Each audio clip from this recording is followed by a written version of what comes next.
wanafanya kazi mbalimbali, wanitayarisha kufanya kazi na wewe. Bwana Yesu asifiwe kanisa. Hii inatukumbusha kwamba mfalme huyu Daudi ni mfalme alielewa principle ya participation. Hapa Kenya huwa tunasema public participation. Huyu mfalme aliona hawezi kuleta ajenda kubwa namna hiyo, haifanye peke yake na wachache. Akaita watu wengi wakuja wasikia ajenda mpya ya nchi yake. Na hiyo ni kukukumbusha ndugu yetu Samson. Hii diocese ya Nyahururu iko na mwenyewe na wenyewe. Hii diocese iko na mwenyewe na mwenyewe ni Mungu. Wenyewe ni wewe, wenyewe ni wachungaji, wenyewe pia ni Wakristo. Kwa hivyo kukiwa na jambo mpya ambayo nataka kufanya, ni vizuri kuwahusisha, ni vizuri kuwaita mkutano ili waweze kuelewa unasema nini, ili jambo iwe ni yao pia, na ili wazingatie, na kazi itaendelea vizuri sana. Hiyo mambo ya participatory involvement ni ya muhimu sana.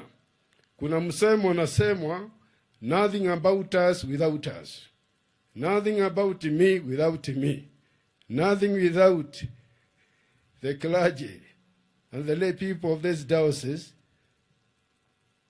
which will be happening without them.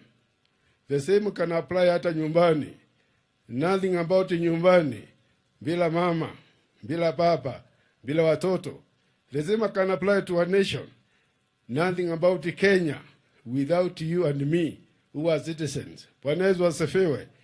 Kwa hivyo ni ya muhimu sana kuwa kila jambo nafanya kama kiongozi wa kanisa, wa inji, wa wapi, uhusishe wengine ili waweze kuhoni ile ambao unasema. Na sio tu kwa mikutano peke yake. Nimekuja kuona hata wakati unapepa watu na gari, ni vizuri kuwa unawaambia sasa tunatoka kwa Rami tunaingia kwa Rough Road. Kuna siku nilitoka Nairobi tukiwa na mke wangu, tunapepa mama na mtoto, lakini mama wa nyumbani, sister in law. Sasa tukamaliza Rami, kufika kwa mchanga Rough Road, mtoto anaanza kulia. Akaulizwa na mama, kwa nini unalia Tash? Anasema ni ango Bishop. Sasa nimefanya nini? Atikari na shake, anafikiria ni mimi nafanya nini? Na shake. Hii mambo iko mingi. Katika hii diocese kuna wakati utafika ukutane na mambo makubwa mazito. Watu hataelewa kama unakutana na mambo mazito. Watu wataanza kufikiria ni ango anaendesha gari mba. Hata hii nchi yetu ya Kenya kuna mambo mingi sana inafanyika. Ingine hatujui, lakini rais anajua, pengine deputy president anajua, na wala wako karibu na yeye. Lakini sisi tukiwa mbali tunasema ni ango anaendesha gari mbaya. Lakini pengine si ango. Kuna mambo ingine sana katika hii dunia ambao viongozi wanakutana nayo. Wakijaribu kurekebisha, kushika gari inakuwa ango anaendesha gari mbaya. Siku ingine pia mke wangu akipeleka watoto PP1 nyumbani, tuko na shule pale Ishara. Sasa watoto kidogo tu, mama anawaambia msijali, barabara inakaa mbaya, kuwahusisha wajue barabara itakuwa mbaya. Watoto kaambia barabara si mbaya, hata wewe uendeshi mbaya, shinda ni mama iko kwa barabara. Au watoto nani waerevu sana, wanasema si dereva na si barabara, shinda ni vizuri kuhusisha wengine. Iwe ni kwa mambo ya barabara, iwe ni mambo ya kujenga wapi, tuwe tunahusisha wengine waelewe. Wakielewa mambo inaenda vizuri sana. David alikuwa mzee wa heshima sana. Tunaona wakati alikuwa anazungumzia watu, aliwaita my fellow people. My fellow people. Yeye ni mkubwa sana, lakini akashuka chini. Akaanza kusema mondo wa nyumba. Akaanza kusema watu wangu. Mkubwa pia ni mtu wa mahali fulani.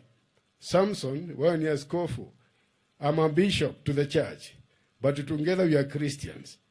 Mimi ni Mkristo kama wengine, ni vile ni kwa askofu kwa kanisa.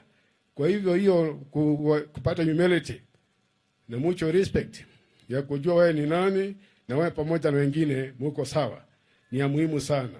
Daudi alikuwa servant leader. Hiyo shika namna hiyo.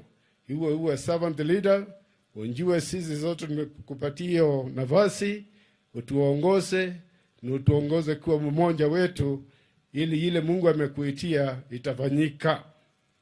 Tunaona kweli hiyo siku Daudi alifanya confirmation ya kusema huyo ndiye Mungu amechagua. Mungu huchagua. Mungu huchagua. Na wale wamechaguliwa wanafurahia sana ile siku wanapewa certificate ama appointment. Leo utapata. Na sio certificate tu, hata Roho Mtakatifu na mambo mingi. Bwana Yesu asifiwe. Wakati umechaguliwa na ngoja upatewe hiyo certificate, kuna kuanga shida mingi.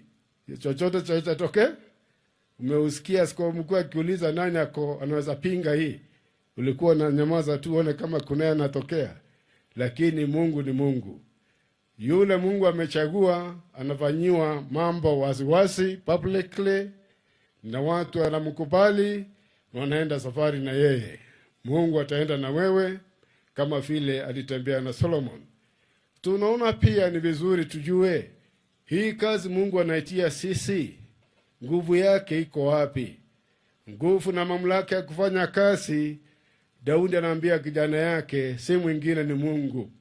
Kazi ya Mungu hufanywa na Mungu. Na Mungu atatembea na wewe. Na atatembea na wewe ambao Mungu amekuitia kazi, na ukasema amekuita, Mungu hatakuacha, atatembea na wewe. Nguvu ya kufanya kazi ni Mungu. Wakati mwingine unaweza kupiga kifua, ufikirie nguvu ni wewe, ni akili zako, ni mahali umetoka kwa jeshi, wewe unajisikia uko sawa. Lakini nguvu ya kufaulu kwa huduma ni mwenye kukuita, naye ni Mungu. Paulo akaambia kanisa ya Thessalonike, 1 Thessalonians chapter 5 verse 24, yule ambaye amekuita ndiye atatenda. Bwana Yesu asifiwe. Yule ambaye ameita Samson atatenda. Yule ambaye ameniita, yule aliita kibishop, aliita mabishop, aliita viongozi wetu wa serikali, yule kulikuita atatenda. Ako na uwezo wa kutenda. Ingine ya kujikumbusha ni kwamba katika hii huduma tunaona Daudi alipia kijana yake usiogope. Kwa nini akamwambia usiogope? Ni kwa sababu katika huduma, uongozi, kuna changamoto yake.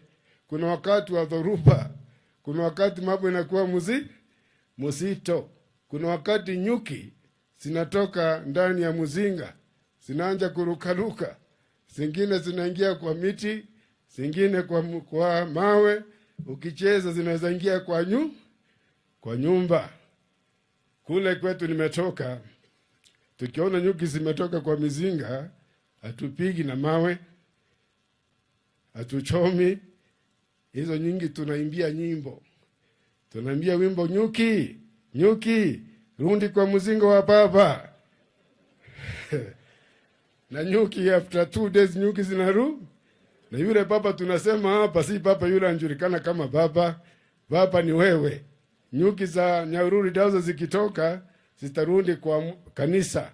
Zirudishe kwako ili ziweze kuendelea.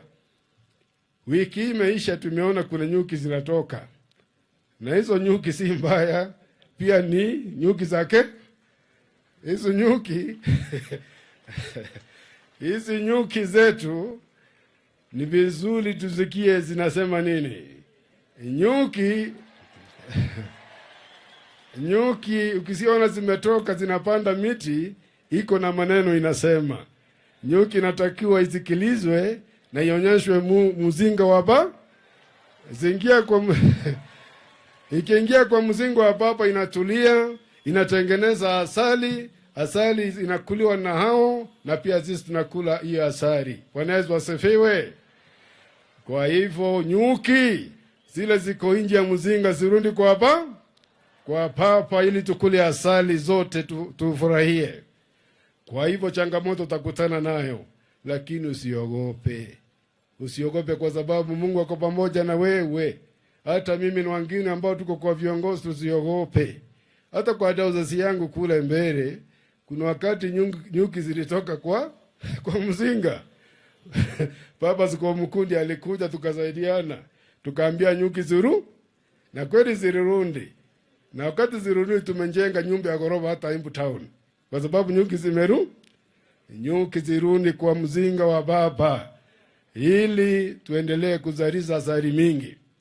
Hiyo ingine nikimalizia Samson.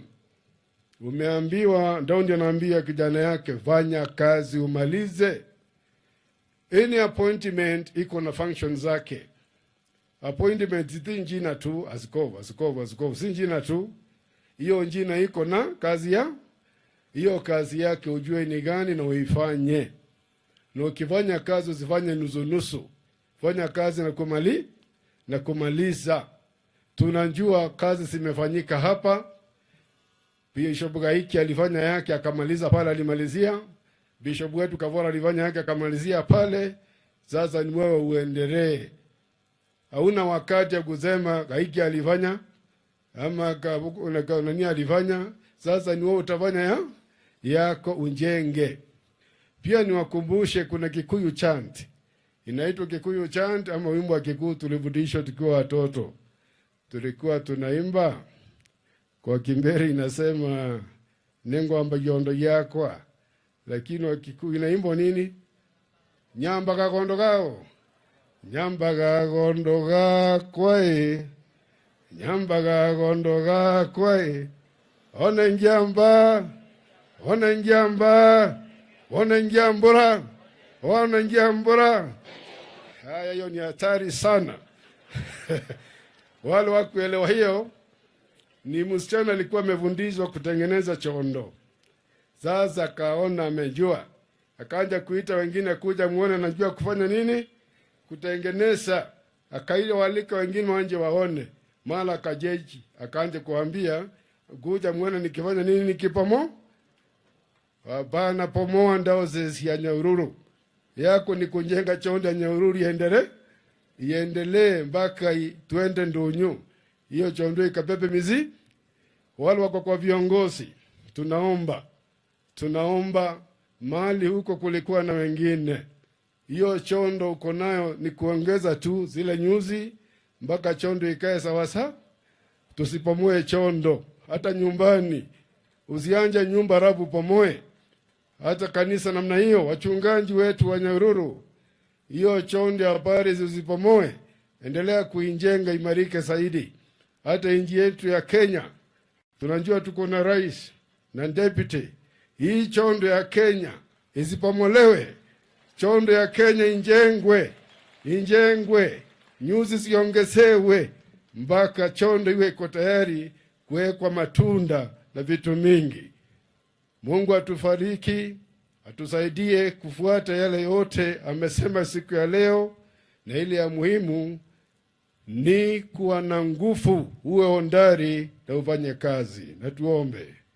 Tunakushukuru Mwenyezi Mungu kwa neno lako. Gusa nafsi zetu, akili, mwili, tuweze kufanya kazi ile umeitia kila mmoja wetu.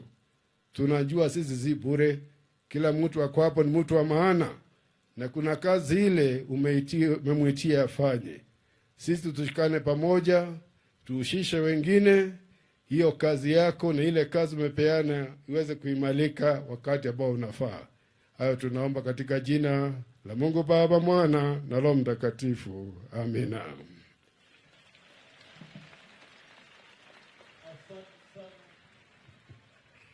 Asante sana Baba Askofu kwa neno la Mungu. Imetukumbusha tukio ya kujenga na tutajenga wote tukiwa pamoja. Basi tutapata kwaya ambayo wataimba